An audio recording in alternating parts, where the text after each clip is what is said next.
తాజాగా యూరియా కొరత తీర్చాలని డిమాండ్ చేస్తూ తెలంగాణ సచివాలయాన్ని హరీష్ రావు ముట్టడించారు. బీఆర్కే భవన్ వైపు నుంచి సచివాలయం దిశగా హరీష్ రావు పరిగెత్తుకుంటూ వచ్చి అన్నదాతల తరపున నిరసన వ్యక్తం చేశారు. ఈ క్రమంలో ఇనుప కంచెలను పోలీసుల ఆంక్షలను హరీష్ రావు లెక్క చేయలేదు. సచివాలయం ప్రధాన గేటు వద్దకు చేరుకుని హరీష్ రావు ప్రభుత్వానికి వ్యతిరేకంగా నినాదాలు చేశారు. రైతన్నకు కష్టం వస్తే ఆంక్షలు లెక్క చేయం అంటూ తెలిపారు. ఇనుప కంచెలను లెక్క చేయమని హరీష్ రావు పేర్కొన్నారు. యూరియా రైతుల హక్కు అని అన్నారు. అది అందకుండా చేయడం కాంగ్రెస్ బీజేపీల తప్పు అని హరీష్ రావు ధ్వజమెత్తారు.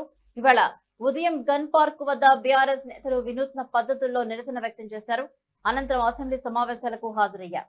శాసనసభ వాయిదా పడ్డ తర్వాత వ్యవసాయ శాఖ కమిషనర్ కార్యాలయానికి వెళ్లి యూరియా కొరత తీర్చాలంటూ కమిషనర్ కు వినతి పత్రం సమర్పించారు. అనంతరం కార్యాలయం ముందు ధర్నాకు దిగారు. పోలీసులు అరెస్ట్ చేశారు. తదనంతరం సచివాలయాన్ని ముట్టడించి రైతుల తరపున నిరసన వ్యక్తం చేశారు. అక్కడ పోలీసులు భారీగా మోహరించి బీఆర్ఎస్ ప్రజా ప్రతినిధులను మళ్లీ అరెస్ట్ చేశారు. సొంతం పైసలు వస్తున్నాయి, పైసలు మీ పెట్రోల్ పంప్ పైసలు వస్తున్నాయా?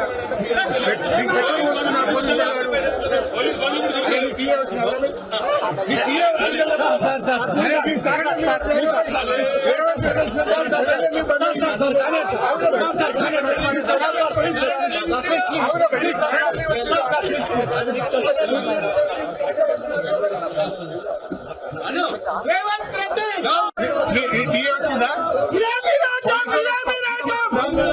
అరే ఏంటి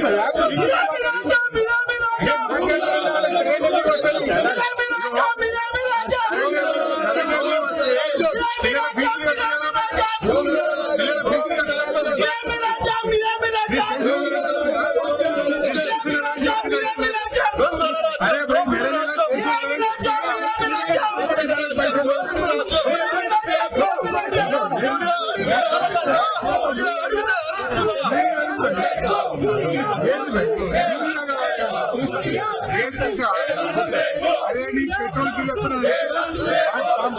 కాంపౌండ్ ఉద్యోగవుతలేదు నీకు. నీ పోలీస్ జిల్లా పెట్రోల్ పైసలు ఇస్తలేదు రేవంత్ రెడ్డి.